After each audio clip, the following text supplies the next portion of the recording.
창세기 14장입니다. 지난주에 이어서 창세기 14장 1절로 24절 말씀입니다. 우리 한 절씩 교독하도록 하겠습니다. 당시에 시날 왕 아무라벨과 엘라살 왕 아리옥과 엘람 왕 그돌라오멜과 고임 왕 디다리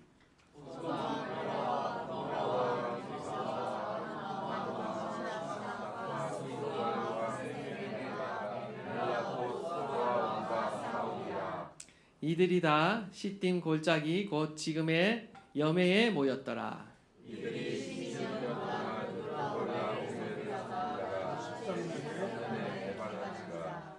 제14년에 그돌라오멜과 그와 함께한 왕들이 나와서 아스드로 가르나임에서 르바 족속을, 함에서 수수 족속을, 사회 기랴다임에서 엠 족속을 치고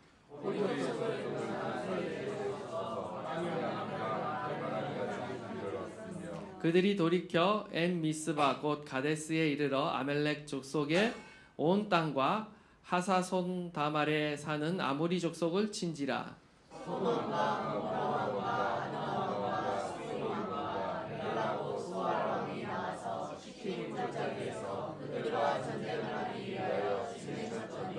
엘라마 그돌라오멜과 고임왕 디달과 시날왕 아무라벨과 엘라살 왕 아리옥 네 왕이 곧 그 5 왕과 맞서니라.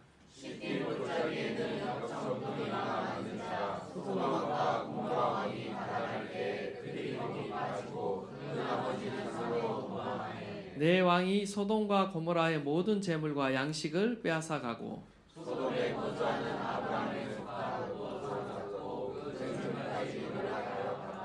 도망한 자가 와서 히브리 사람 아브람에게 알리니 그때 아브람이 아모리 족속 마므레의 상수리 수풀 근처에 거주하였더라.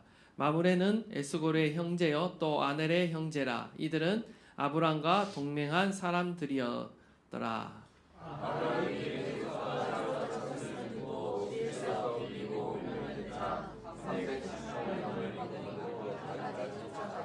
그와 그의 가신들이 나뉘어 밤에 그들을 쳐 부수고 다메섹 왼편 호박까지 쫓아가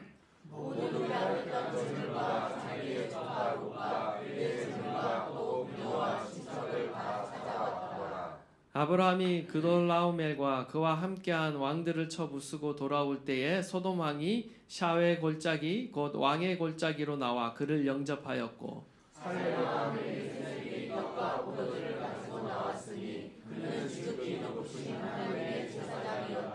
그가 아브라함에게 축복하여 이르되 천지의 주제이시여 지극히 높으신 하나님이여 아브라함에게 복을 주옵소서.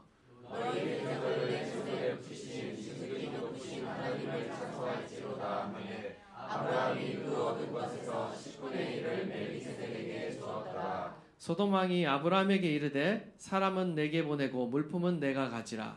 아브라함이 소돔 왕에게 이르되 천지의 주제이시여 지극히 높으신 하나님 여호와께 내가 그들과 맹세하노니 내 말이 내가 아브라함으로 치부하게 하였다 할까 하여 내게 속한 것은 실 한 오락이나 들매끈 한 가닥도 내가 가지지 아니하리라. 오직 젊은이들이 먹은 것과 나와 동행한 아넬과 에스골과 마므레의 분깃을 제할지니 그들이 그 분깃을 가질 것이니라. 아멘. 예, 왕 이름도 그렇고 참 발음하기도 어렵습니다. 예, 여기 한 번 등장하는데 예, 쉽지 않은 인물들이 있네요. 예, 창세기 14장은요 성경에서 최초로 기록된 전쟁 이야기입니다. 고대 근동 지역에서 지금 최초의 제1차 세계대전이 벌어진 겁니다. 도시국가 군주들이 서로 연합해서 서로 이렇게 싸움을 벌입니다. 4왕과 5왕이 서로 연합해서 충돌을 했습니다. 그 가운데 롯이 또 이제 포로로 잡혀갑니다. 그리고 이를 구하기에 아브라함이 구출작전을 시작하죠. 그리고 마지막에 아주 신비로운 인물인 멜기세덱과의 만남이 이렇게 이어집니다. 창세기 14장은요 단순한 전쟁 이야기가 아닙니다. 이 이야기는요, 바로 믿음의 싸움을 우리에게 가르쳐 주고 있고요. 나아가 하나님의 승리, 영적 전쟁 가운데 어떻게 우리가 승리할 수 있는가를 우리에게 보여주고 있는 말씀이에요. 인생을 살다 보면요, 나의 의도와 상관없이 우리는 거대한 세상의 풍파에 휘말릴 때가 있습니다. 오늘 본문의 이야기도 아브라함이 의도치 않게 전쟁의 소용돌이 가운데 휘말린 사건을 지금 다루고 있는 것입니다. 우리의 삶 속에서도요, 나의 잘못과 상관없이 인생의 소용돌이 속에 휘말릴 때가 있다라는 거죠. 옛날 IMF 때도 그랬고 코로나 시기에도 그러했습니다. 예측할 수 없는 시련으로 인해 혹은 그 누군가의 잘못으로 인해 평화가 깨지고 시험과 어려움을 겪는 경우가 있습니다. 이때 우리는 어떻게 해야 하는가? 오늘 본문은요, 우리가 세상을 살아가며 마주하는 모든 인생의 어떤 시험 가운데, 영적 싸움 가운데 우리가 어떻게 그 싸움을 마주해야 되는가에 대해서 우리 가운데 지혜를 가르쳐 주고 있습니다. 먼저 롯의 삶을 통해 우리에게 교훈하는 바가 있는데요. 첫 번째, 누구와 함께 하느냐가 우리의 인생의 운명을 좌우한다라는 것입니다. 우리 11절 12절 말씀 다시 한번 봉독하도록 하겠습니다. 시작. 모든 재물과 양식을 빼앗아가고 소돔에 거주하는 아브라함의 조카 롯도 사로잡고 그 재물까지 노력하여 갔더라. 아멘. 지금 이 전쟁은요, 한마디로 우리가 복잡하게 이름도 잘 모르고 발음도 잘 안 되는 사람들을 이렇게 언급했는데, 한마디로 메소포타미아 지역의 4개국 연합군과 가나안의 5개국 연합군 간의 전쟁이었다라는 거예요. 메소포타미아 연합군의 대표는 바로 그돌라오멜이었고요. 또 가나안 5개국 연합국에는 소돔, 고모라, 아드마, 스보임, 소알 왕이 이렇게 소속되어 있습니다. 대표는 당연히 소돔 왕 베라였습니다. 이 5 나라들이 사실은 그돌라오멜을 12년 동안 섬겼어요. 그러다 13년째 되는 해에 반란을 일으킨 것입니다. 그로 인해서 이 전쟁이 발발됐어요. 전쟁의 결과는 어떻게 되는가? 가나안 연합군이 처참하게 패배합니다. 이중 소돔 땅에 거하던 아브라함의 조카인 롯마저도 포로로 잡혀가는 그런 처지에 처하게 되는 것이죠. 롯이 누굽니까? 롯은 우리가 지난 시간에 살펴봤듯이 자신의 이익을 쫓아 눈에 보기에 좋은 땅을 향해 떠났던 사람이 바로 롯이었어요. 롯은 요단 동편을 선택할 당시 그 소돔성 사람들이 하나님 앞에 큰 죄인들이었다라고 말함에도 불구하고 그 땅이 물과 풀이 넉넉하고 물질적으로 풍요롭다라는 사실 그 하나만을 바라보고 눈에 보기 좋은 땅을 향해 번영하는 도시를 향해 떠나갔다라는 거예요. 그리하여 지금 어떻게 됩니까? 바로 그 소돔 사람들과 함께 어울리다가 지금 이처럼 크나큰 시련을 맞이하게 된 것이다 라는 거죠.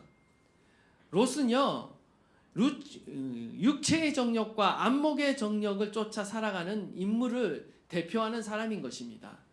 결국 롯은 소돔 땅의 사람들과 함께 운명을 같이 하게 되었다라는 것이죠. 누구와 함께 하느냐가 너무나 중요합니다. 우리가 누구와 함께 하느냐에 따라서 우리의 영적인 운명이 달라진다라는 것을 어김없이 보여주고 있는 사건이라는 거죠. 롯은요, 전쟁의 피해자이지만 사실 그가 세상적인 풍요와 안락만을 쫓아가다가 스스로 자초한 결과라는 것을 우리는 보게 됩니다. 세상은 우리에게 일시적인 만족을 줄 수 있어요. 그리고 일시적인 풍요와 즐거움을 선사해 줄 수가 있어요. 그러나 우리가 거기에 마음을 빼앗겨서는 안 된다는 거예요. 우리가 세상의 것들만 추구하고 따라가다 보면요, 정작 가장 중요한 것을 잃어버릴 수 있다는 것입니다. 세상적인 어떤 일시적인 복과 세상의 감각적이고 물질적인 복만 우리가 쫓아 살아가다 보면 어느덧 우리는 영원한 생명과 영원한 행복의 원천이니 하나님을 잃어버릴 수 있다라는 것입니다. 우리는요, 세상과 함께 하는 것이 아니라 하나님과 함께 해야 하는 것입니다. 하나님의 말씀과 하나님의 뜻과 동행해야 한다라는 것을 보여주고 있다라는 거죠. 우리는 롯처럼 눈에 보이는 것만 쫓아가는 삶이 아니라 눈에 보이지 않지만 하나님의 약속과 하나님이 주시는 영적인 복을 바라보며 따라가야 한다라는 거예요. 고린도후서 4장 18절에 보면 우리가 주목하는 것은 보이는 것이 아니요 보이지 않는 것이니 보이는 것은 잠깐이요 보이지 않는 것은 영원함이라. 여러분, 보이지 않는 세계가 있습니다. 보이지 않는 하나님과 또한 그 보이지 않는 하나님을 믿는 자들에게 주시는 보이지 않는 유업이 있습니다. 하나님의 나라가, 하나님의 나라의 상급이 우리를 기다리고 있다라는 거죠. 롯은요, 소돔의 어떤 가시적인 풍요만을 바라봤어요. 그러나 아브람은 보이지 않는 하나님의 약속을 바라봤습니다. 그것을 더 실제적으로 여겼다라는 거죠. 우리의 마음의 눈도요, 아브라함과 같이 변화되어야 되는 겁니다. 우리는 육적인 눈을 가지고 세상을 바라보는 것이 아니라 그 이면에 존재하고 있는 하나님을 볼 줄 아는 그 믿음의 눈이 우리 가운데 있어야 되고요. 하나님은 이 세상은 단지 지나가는 그림자에 지나지 않는다. 우리는 이 땅을 살아가는 나그네에 불과하다라는 사실을 거듭 계속해서 우리에게 가르쳐주고 있습니다. 우리가 가야 할 본향이 있다. 이 땅이 전부가 아니다. 이게 실체가 아니다. 이것은 그림자에 불과하다. 실체는 따로 있다라는 거예요. 하나님의 나라가 있다라는 거죠. 그 영원한 하나님의 나라를 우리가 바라보며 이 땅을 살아가야 한다라는 것입니다. 오늘 내 삶에 어떤 소돔이 주는 어떤 물질 만능주의와 세속주의와 쾌락주의를 내가 쫓아가고 있는가? 아니면 보이지 않지만 하나님의 약속하신 그 말씀을 따라 하나님의 나라와 의를 구하며 내가 살아가고 있는가? 우리는 우리 스스로를 돌아봐야 한다라는 것이죠. 두 번째로 오늘 본문이 우리 가운데 교훈하고 있는 것은요, 바로 아브라함의 믿음입니다. 그 믿음은 무엇이냐? 불리함을 압도하는 믿음의 용기를 지금 아브라함이 우리 가운데 보여주고 있습니다. 우리 14절에서 16절 말씀인데 다시 한번 다 함께 한번 봉독하도록 하겠습니다. 시작. 아브라함이 그의 조카가 쓰러졌을 고 집에서 이루고 명령자 318명을 거느리고 땅까지 쫓아가서 그와 그의 가신이 나며 밤에 그들을 쳐부수고 밤에 저녁에 병거가 쫓았다. 모든 빼앗겼던 재물과 자기의 조카 롯과 집의 재물과 오기와 수천을 다 받아왔더라. 아멘. 지금 아브라함이 조카 롯이 포로로 잡혀갔다는 말을 듣고 구출 작전에 나섰어요. 자신의 집안에서 길러진 훈련된 318명 가신들이죠. 가신들을 데리고 갑니다. 그리고 그 당시 13절에 보면 그 당시 아브라함이 살던 지역이 마므레 상수리 나무 근처였어요. 그리고 그 지역은 한마디로 헤브론 지역이었습니다. 그 헤브론 지역의 지방 세력인 아넬, 에스골, 마므레 이 세 형제와 함께 동맹을 해서 이 포로들을 구출하기 위해 갔어요. 그러나 이 숫자만을 가지고는요, 이 그돌라오메라는 이 연합군을 상대하기에는 턱없이 부족한 거예요. 이미 가나안의 5나라가 연합해서 싸웠지만 속수무책으로 당했습니다. 지금 5나라의 어떤 연합군이 패배한 상황에서 한 집의 가신과 어떤 세 형제의 동맹을 맺은 사람이 가서 싸운다라는 것은 말도 되지 않는 싸움인 거예요. 불가능한 전쟁입니다. 아브라함은 군사적으로 열세였지만 지금 용기 있게 담대히 나가서 싸운 거예요. 그 결과 의외의 결과가 나온 거죠. 있을 수 없는 결과가 나온 거예요. 전쟁에서 승리하고 심지어 가나안 북쪽 끝단 단까지 쫓아가서 그 모든 빼앗겼던 재물과 포로들을 다 찾아왔어요. 아브라함이 전쟁에 참여한 이 행동은요, 한편으로는 무모한 행동이라는 것을 우리가 알아야 합니다. 사실 인간적인 계산으로는 답이 나오지 않는 행동이었어요. 불가능한 싸움이었어요. 그러나 아브라함은 어떻게 합니까? 담대히 나가서 싸웠다라는 거죠. 어떻게 이것이 가능했을까? 우리는 질문해야 하는 거죠. 어떻게 이것이 가능했을까요? 롯이 조카였기 때문에 이 가족 사랑에서 나오는, 친족 사랑에서 나오는 어떤 이 인간의 본능, 어떤 초인적인 힘이 발휘돼서 그렇게 했을까? 전혀 아니라는 거예요. 왜냐하면 아브라함의 예전의 모습을 보세요. 자신이 살기 위해 아내를 누이라고 속이고 비겁했던 사람이 바로 아브라함이에요. 어떤 가족 사랑 때문에, 초인적인 어떤 그 힘 때문에 그가 이 놀라운 일을 행한 것이 아닙니다. 그가 이처럼 용기를 내어 싸울 수 있었던 것은요, 분명 그 배경에는 믿음이 있었다라는 것을 우리가 봐야 돼요. 그래서 성서 신학자들은 뭐라고 말하냐면 이 아브라함의 이 용감한 행위에는 약속에 근거한 믿음이 있었다라고 보는 거예요. 이 무모한 용기가 아니라 하나님의 약속을 믿는 그 확신이 있었기 때문에 그가 이런 담대한 행동을 하였다라고 보는 것입니다.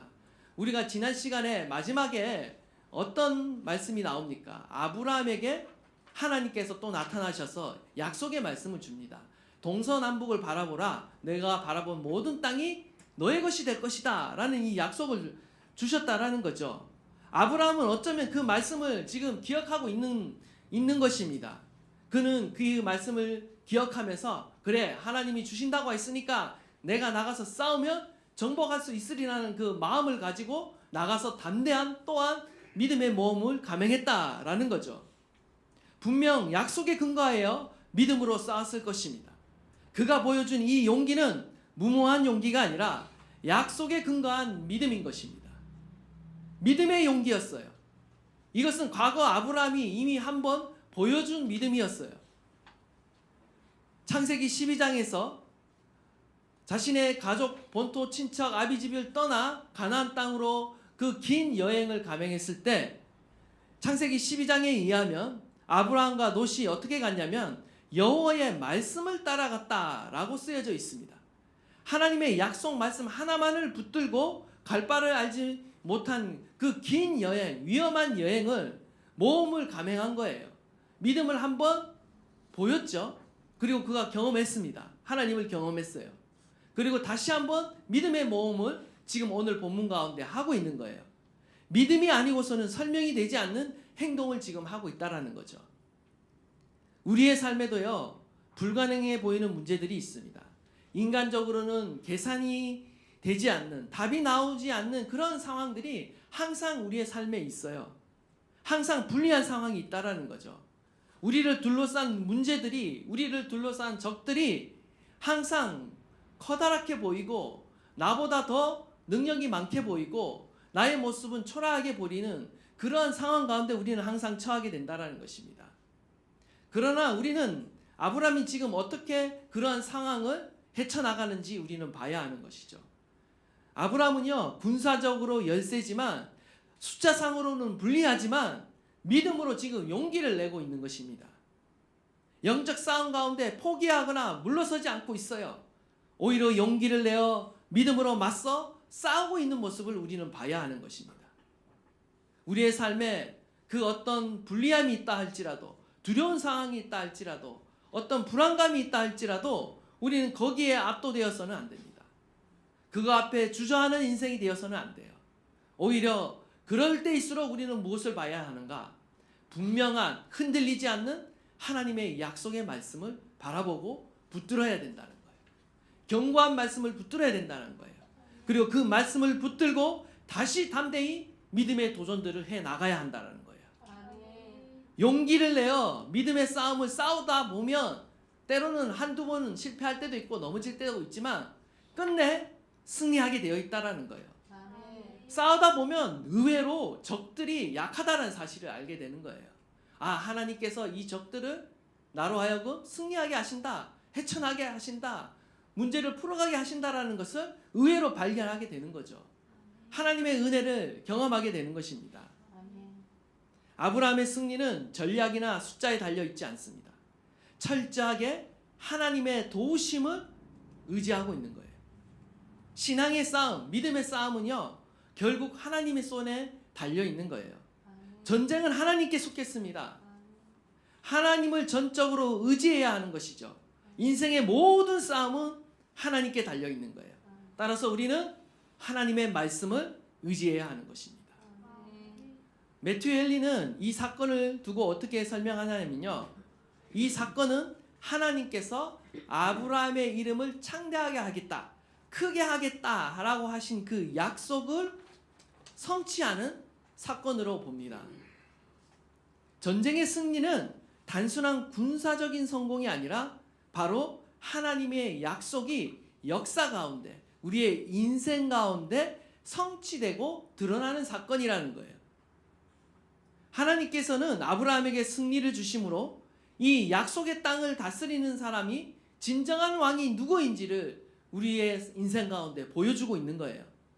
우리의 삶에도 영적 전쟁이 있죠. 인생의 싸움이 있습니다. 저마다 인생에 고군분투하는 삶들이 있어요. 우리의 인생에도요, 믿음의 싸움이 불가피합니다. 우리는 피할 수 없어요.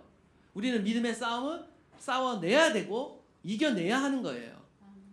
하나님께서는 그 믿음의 싸움을 통해 무엇을 이루시냐면 하나님이 약속하신 약속들을 성취한다라는 거예요. 놀랍죠? 하나님의 약속이 언제 이루어지냐면요, 오히려 불리한 이 상황 가운데, 두려운 이 상황 가운데 오히려 하나님의 약속이 성취되고 있다라는 거예요. 우리가 이것을 봐야 돼요. 이걸 보지 못하면 지금 나의 상황이 막 힘들고 어려우면 이것을 축복이라고 생각하지 않고 어떤 하나님의 또 인도하심이나 섭리가 있다라고 생각하지 않고 불평만 하게 되어 있어요. 그러나 그렇지 않습니다. 여러분이 한번 성경을 유심히 들여다보십시오.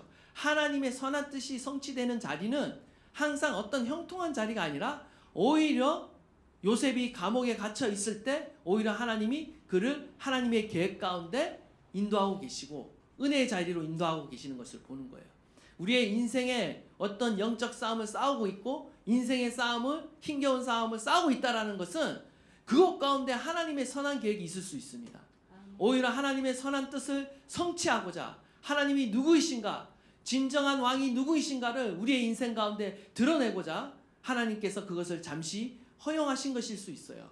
그렇기 때문에 우리는 오히려 그것을 새롭게 바라봐야 되고 믿음의 관점으로 바라봐야 되고 오히려 우리는 믿음의 싸움을 더 힘써 싸워 나가야 하는 것입니다. 아브라함의 능력이 아닙니다. 하나님의 능력으로 되는 거예요. 그 싸움도 누구를 의지할 때 가능하나? 하나님의 능력을 의지할 때 가능한 거예요. 내 힘으로 막 이래 버티라는 게 아니에요.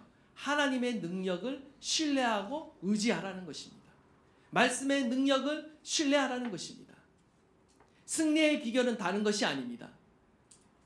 바로 눈에 보이는 불리함을 보지 말고 보이지 않는 하나님의 약속을 붙들라는 거예요. 우리는 항상 눈에 보이는 내 상황, 내 처지, 어떤 나의 불리함, 어려움 이런 것들만 우리는 바라보지만 그걸 바라보지 말고 오히려 보이지 않는 하나님의 약속을 우리는 붙들어야 한다. 하나님의 말씀이 영원하다, 확실하다라는 사실을 우리는 붙들어야 하는 것입니다. 아브라함은 단지 눈에 보이는 불리함을 보지 않고 보이지 않는 하나님의 그 약속을 실상으로 바라봤기 때문에 이런 담대한 전쟁을 치를 수 있었다라는 것입니다.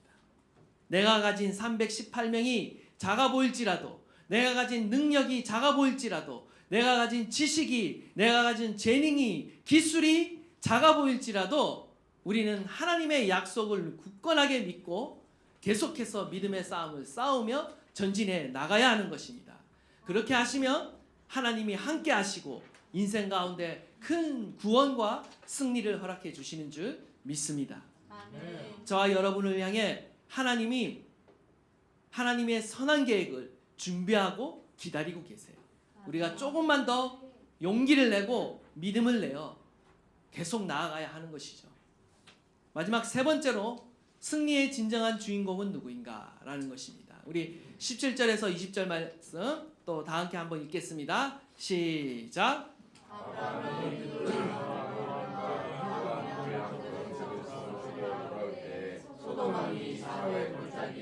왕의 골짜기로 나와 그를 영접하였고 살렘왕 멜기세덱이 떡과 포도주를 가지고 와 나왔으니 그는 지극히 높으신 하나님의 제사장이었더라. 그가 아브라함에게 축복하여 이르되 천지의 주제이시오 지극히 높으신 하나님이여 아브라함에게 복을 주옵소서. 너희 대적을 내 손에 붙이신 지극히 높으신 하나님을 찬송할지로다 하며 아브라함이 그 얻은 것에서 10분의 1을 멜기세덱에게 주었더라.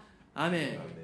아브라함이 대승을 거두고 돌아올 때 지금 여러분 갑자기 멜기세덱이 등장을 하죠. 자세히 보시면 두 왕이 아브라함을 영접합니다. 한 사람은 소라가 아니죠. 소돔 왕 베라이고요. 또 한 사람은 매우 신비로운 인물인 살렘 왕 멜기세덱이 아브라함을 영접을 해요. 지금 소돔 왕 베라와 살렘 왕 멜기세덱을 의도적으로 지금 대조해서 보여주고 있어요.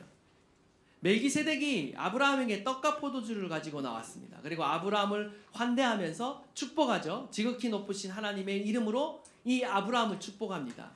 이에 아브라함이 그에 대한 보답으로 자신이 얻은 전리품 중에 10분의 1을 멜기세덱에게 바치죠. 최초에 이 11조를 드리는 사건이 바로 여기에 나오고 있습니다. 살렘이라는 것은 바로 예루살렘의 옛 지명을 말해요. 뜻은 평화입니다. 평화. 그리고 이 멜기세덱의 뜻은 나의 왕은 의로우시다. 한마디로 의의 왕이라는 뜻이에요. 한마디로 멜기세덱은 의의 왕이자 평화의 왕이다 라는 거예요. 여기까지 딱 살펴보면요, 이 멜기세덱이 누구를 상징하는지 알 수 있죠. 성경에서 의의 왕, 평강의 왕 누구입니까? 바로 예수 그리스도예요. 예수 그리스도. 예수 그리스도를 예표하는, 상징하는 인물이 갑자기 등장했어요. 그것도 떡과 포도주를 가지고 등장했어요. 신약에서 떡과 포도주는 뭡니까? 예수님의 살과 예수님의 피를 상징하죠. 지금 구약에 지금 가장 첫 번째로 예수님을 예표하는 인물이 갑자기 등장을 한 거예요. 이건 계시적인 사건이에요. 지금 그가 나타나서 18절에 보면 지극히 높으신 하나님의 제사장이다. 왕이라고 했는데 18절에는 제사장이에요. 그러니까 지금 이 멜기세덱은 왕이자 제사장인 거예요. 우리 예수님은 누구입니까? 왕이자 제사장입니다. 동일한 거예요. 그 모든 선지자, 이 세 가지 직분을 다 수행하시는 분이 예수님이죠. 예수님 한 분을 통해 이 모든 세 가지 직분을 다 수행하시는데 지금 왕과 제사장의 직분을 수행하는 멜기세덱이 갑자기 등장해서 제사장처럼 이 아브라함을 축복하고 있다라는 거예요. 멜기세덱은 나중에 신약에 가서 영원한 대제사장이 예수 그리스도를 예표한다는 사실을 히브리서 기자가 밝히고 있죠. 지금 멜기세덱은 하나님의 제사장으로 아브라함을 축복하고 있습니다. 지금 아브라함이 얻은 이 큰 승리는 아브라함이 힘과 노력으로 쟁취한 결과가 아니라는 거예요. 그가 이 승리를 경험하고 이 놀라운 이 전리품들을 취할 수 있었던 이 축복은 바로 하나님의 축복이라는 거예요. 하나님이 축복하셨기 때문에 너가 이러한 큰 승리를 얻었다라는 것을 눈으로 가시적으로 보여주기 위해서 멜기세덱을 하나님께서 등장시키는 거예요.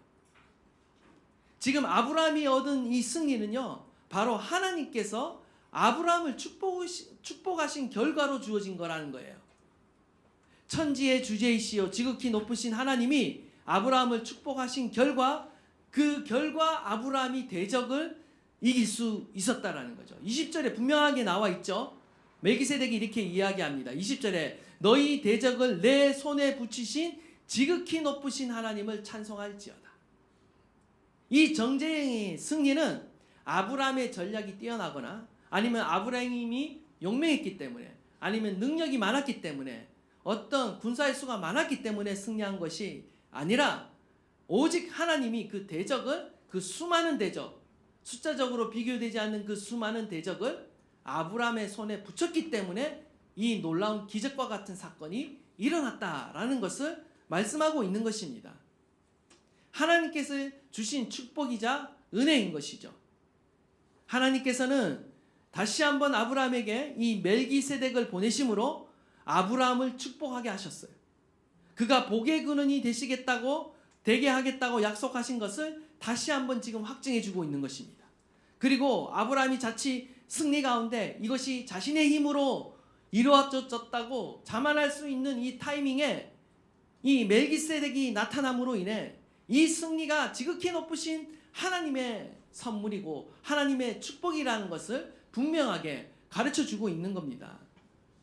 그리고 믿지 않는 세상 왕들을 향해 여호와 하나님만이 세상의 그 어떤 이방신보다도 뛰어난 분이며 우리를 축복하시는 분이시다, 우리를 승리케 하시는 분이시다 라는 것을 직접적으로 드러내고 있는 거예요. 보이진 않지만 이 보이지 않는 전쟁 뒤에 진정한 통치자가 계신다는 것을 우리에게 보여주는 것입니다. 보이지 않는 전쟁 뒤에 진정한 통치자이신 하나님이 계시는 거예요. 우리 인생의 승리의 진정한 주인공은요, 아브라함이 아니라 하나님이신 거예요. 그 배후에 있는 하나님이 이 싸움을 이기게 하셨고 우리의 인생을 이기게 하신다라는 것입니다. 우리는 마치 이 세상을 살아가면서 때로는 이 형통할 때가 있잖아요. 승리할 때가 있고 잘 나갈 때가 있습니다. 그러면 우리는 그때마다 어떻게 착각을 하냐면 이것이 나의 힘으로 되어진 일이고 나의 지혜로 되어진 일이고 내가 잘나서 되어진 일이라고 생각하지만요, 조금만 지나보면, 조금만 우리가 인생의 시련을 겪어보면 깨닫게 돼요. 이게 우리의 힘으로 내가 잘나서 할 수 있는 게 아니었구나. 하나님의 은혜로 되어진 것이었구나. 하나님이 나를 축복하셨구나.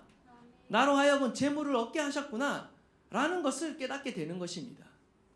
아브라함은 이러한 멜기세덱의 축복을 받고 나서 어떻게 합니까? 전리품의 10분의 1을 멜기세덱에게 바쳐요.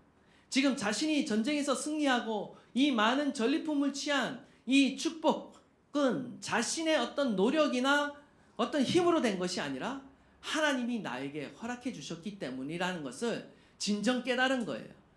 이것은 하나님이 주신 축복이구나. 그래서 내가 하나님이 주신 그 축복의 10분의 1을 다시 하나님께 감사로 돌려지는 이 행위를, 이 믿음의 행위를 한 것입니다. 아브라함은요, 율법이 생기기도 전에, 율법이 11조를 명하기도 전에 이미 최초의 11조의 진정한 의미를 깨달은 자예요. 그래서 하나님께 감사로 이 11조를 드리고 있다는 거죠.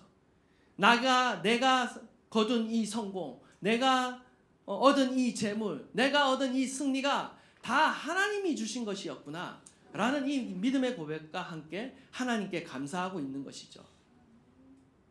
신명기 8장 17절 18절에 보면 분명하게 나옵니다.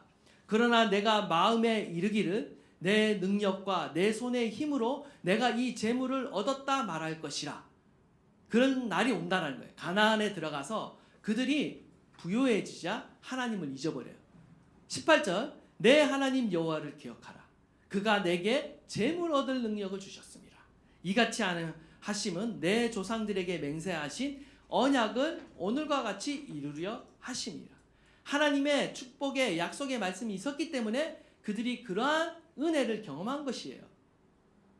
하나님은 이 말씀 멜기세덱을 등장시키심으로 인해 우리의 인생 가운데 우리를 축복하시고 우리의 삶을 승리로 이끄시는 분은 오직 예수 그리스도 한 분밖에 없다라는 사실을 우리 가운데 계시해 주고 있는 것입니다. 훗날 신약에 가서 예수 그리스도는 이 멜기세덱의 반차를 따르는 대제사장으로 이 땅 가운데 오십니다. 자신의 살과 피를 생명의 양식으로 우리 가운데 나눠주시며 온 이를 구원하시고 축복하시는 일을 하시는 거예요. 모든 축복의 근원은 하나님께 있습니다. 여러분이 이 세상에서 어떤 축복을 누리고 있다, 다 하나님이 주시는 은혜인 것입니다. 이것을 우리가 인정해야 돼요. 그리고 감사해야 하는 것이죠. 반대로 이제 소돔왕이 등장해요. 소돔왕이 등장해서 제안을 합니다. 우리 21절에서 23절 한번 다 함께 읽도록 하겠습니다. 시작. 소돔이 아브라함이 이르되 사람은 내게 은혜로 유품을 가지라. 아브라함이 소돔에게 이르되 천지의 주이시오 지극히 높으신 하나님 여호와께 내가 손으로 맹세하노니 내 말이 내가 아브라함으로 치부하게 하였다 할까 하여 내게 속한 것은 시행하는 바로니까 금액은 한 가닥도 내가 가지지 아니하리라. 아멘. 지금 살레마 멜기세덱은 아브라함을 축복했습니다. 그리고 이어서 소돔 왕이 등장을 합니다. 소돔 왕이 등장해서 전쟁 가운데 승리했으니 그 공로를 내가 인정해서 모든 전리품은 너가 다 가져가라. 그리고 우리는 사람만 보내라. 라고 매우 솔깃한 제안을 합니다. 그런데 아브라함이 소돔 왕의 이 재물 제안을 거절합니다. 아브라함이 소돔 왕의 재물을 거절한 이유는 명확해요. 훗날 사람들이 아브라함이 부자가 된 것은 소돔 왕 덕분이다 라고 말하는 것을 아브라함이 용납하지 않는 거예요. 소돔 왕이 아브라함에게 물품은 내가 가져가라, 이건 단순한 호감을 나타내는 것이 아닙니다. 우리가 기억해야 돼요. 이건 영적인 사건이에요.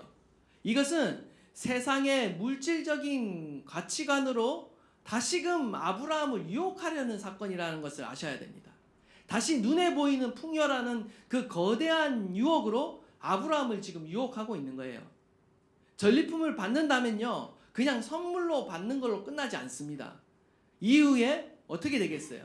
관계를 맺어야 돼요. 소돔 왕과 관계를 맺어야 되고, 소돔 사람들과 관계를 맺어야 되고, 어떻게든 소돔과 교류하게 되어 있고, 아브라함 역시 소돔의 그 죄악의 영향력 아래 놓이게 되는 거예요. 그렇기 때문에 이 아브라함은 이 거절을, 물질의 제한의 거절을 제한을 거절한 것이죠.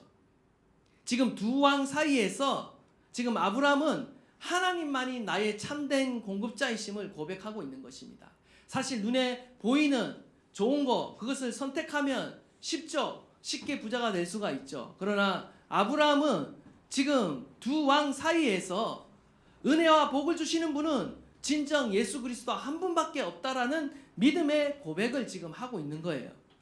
아브라함의 이 거절은요, 소돔의 물질주의 세계관을 거절한 것이고요, 오직 축복은 여호와 하나님만이 주실 수 있다. 나는 여호와 하나님의 그 축복만을 의지하겠다라고 지금 결정한 것입니다. 오직 하나님만을 의지하기로 결정한 거예요. 세상의 부여함보다 하나님이 주시는 약속과 영적인 복을 선택을 한 거예요. 하나님을 선택한 거죠. 세상을 선택한 것이 아니라 하나님을 선택했습니다. 아브라함의 믿음은요, 분명 성장한 것입니다. 아브라함은 또 한 번 눈에 보이는 것을 쫓아가지 않기로 지금 벌써 두 번째 선택을 한 거예요. 거부하였습니다. 세상 재물의 유익을 물리친 것이죠. 두 왕 사이에서 하나님만이 나의 참된 공급자이심을 고백하며 지금 믿음의 길을 걸어가고 있었습니다. 창세기 14장은요, 단순한 전쟁 이야기가 아닙니다. 우리의 인생 가운데 우리가 오늘도 마주하고 있는 믿음의 싸움을 우리에게 가르쳐주고 있는 것입니다. 그리고 그 승리의 비결은 바로 하나님께 있다. 우리가 날마다 하나님의 말씀을 붙드는 데 있다. 눈에 보이지 않는 그 하나님을 우리가 신뢰함으로 모든 영적 전쟁 가운데, 인생의 싸움 가운데, 고민 가운데, 모든 불안 가운데 승리하라고 주님은 우리에게 말씀하고 있는 줄 믿습니다. 하나님께서 저와 여러분을 보호하십니다. 인도하십니다. 그리고 끝내 승리케 하실 것입니다. 그 주님을 신뢰함으로 우리가 하나님의 말씀을 붙들고 오늘도 믿음으로 승리하는 저와 여러분 되시기를 간절히 축원합니다. 아멘.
그렇습니다. 우리의 인생 가운데도 믿음의 싸움이 있습니다. 인생의 싸움이 있습니다.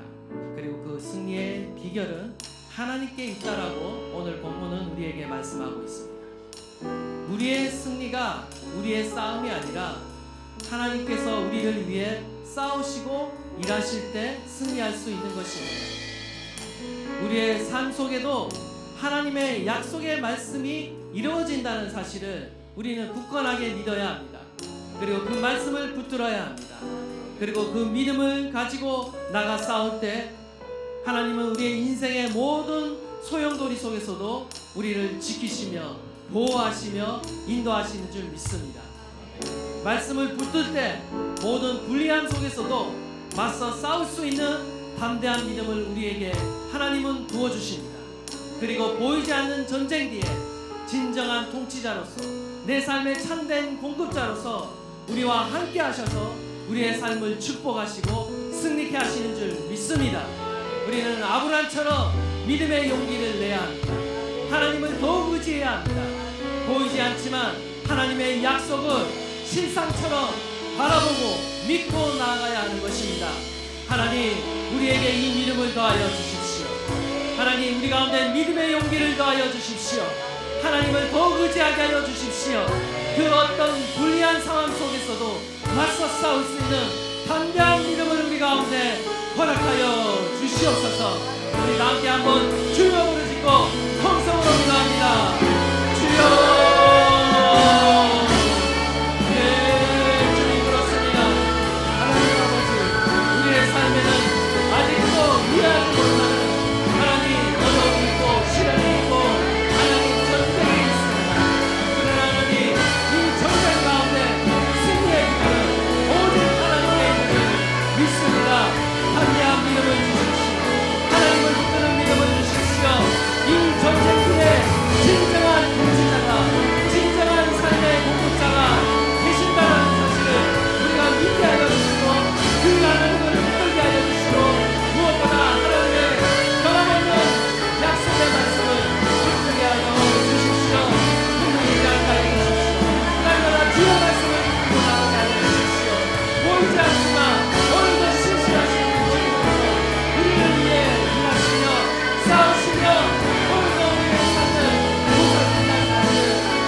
가장 중요한 것은 내가 누구와 함께 있느냐라는 것입니다. 내가 누구와 함께 있느냐가 우리의 인생의 운명을 좌우하는 것입니다. 삶의 참된 주관자 되신 예수 그리스도, 참된 구원자 되신 예수 그리스도, 나의 참된 공급자 되신 예수 그리스도, 그분과 함께라면 때로는 우리의 눈에 보이기에 험악하고 낯설고 척박한 땅이라 할지라도 그 땅이 하나님의 은혜로 말미암아 하나님의 축복으로 말미암아 변화될 줄 믿습니다. 하나님, 내가 하나님을 더욱 신뢰합니다.